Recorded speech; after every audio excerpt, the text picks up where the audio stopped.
Hi everyone, thank you for tuning in. In this video, I'm going to highlight one green flag for Roku stock in 2022.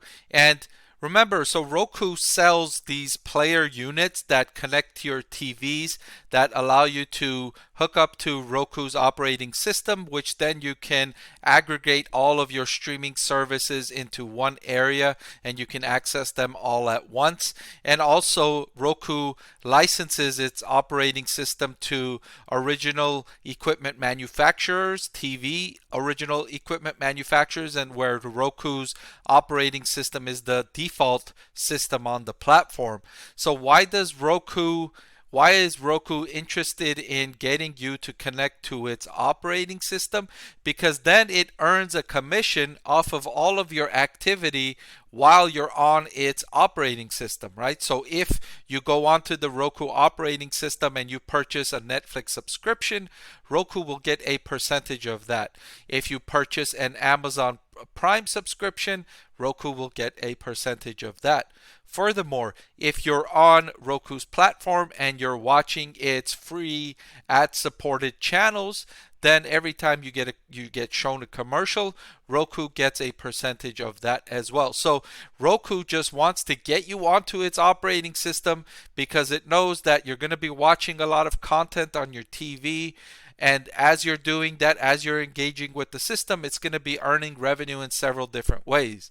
And in fact, if we look here at Roku's financial statement here, it breaks down its two segments, right? Its players, those units that it sells you to connect to its operating system, and then the revenues and profits from when you're on the platform. So it's actual on the players, it's actually been losing money for the last 5 quarters. If we look at here, player gross profit from Q2 2021 to Q2 2022, we see here in parentheses that means a loss. So 6.7 million, 14.6 million, 45.9 million, 15 million, 22 million. So it's losing money every quarter selling you these units. It's absorbing a loss. Why is it willing to do that? Because its platform unit is so absurdly profitable. Look at its platform gross profit, 345 million, 378 million, 425 million, 379, 377. So it's willing to lose 22 million to get you onto a system where it's going to make 377 million on. So that's its whole business model, right? It's getting you onto the operating system and then for you to engage in things and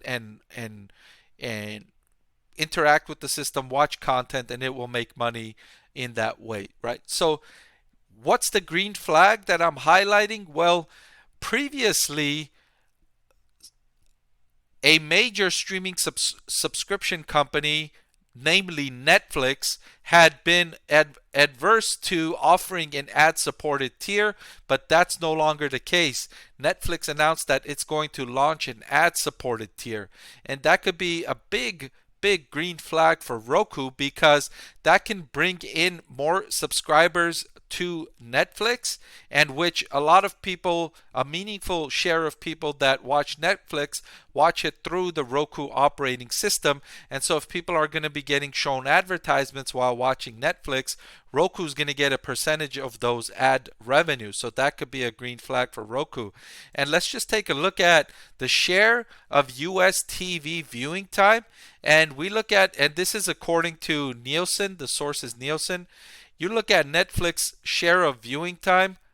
Look at in 1,334 billion hours have viewers watched Netflix, and second place was CBS with 753 million.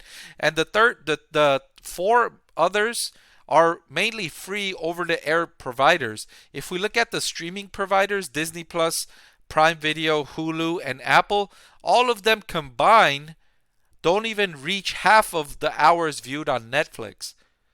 Let me scroll lower so you can see that. All of them combined don't even reach half of the hours viewed on Netflix. So for Netflix to offer this ad-supported tier and all of those hours that get viewed on Netflix, all of those advertisements that are going to be shown, of course, the more time you spend watching, the more commercials you're going to see, the more opportunities that marketers have to show you commercials.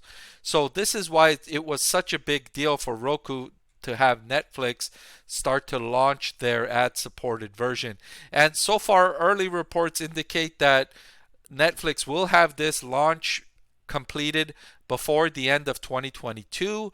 And that was ahead of schedule. Earlier, it said it was going to have it sometime in 2023, and then an announcement came that it was actually going to have it sometime in 2022. And so another announcement might come and say, like, hey, it's even going to be sooner than that. So that's great news. That could potentially be huge for Roku as people watch more content. They're going to be seeing more advertising, and that can generate additional revenue for folks that are on the Roku platform and watching Netflix. So that's something that Roku investors should look out for, a huge potential green flag in 2022. So that's all I've got for that video. Thanks for watching, and I will see you next time.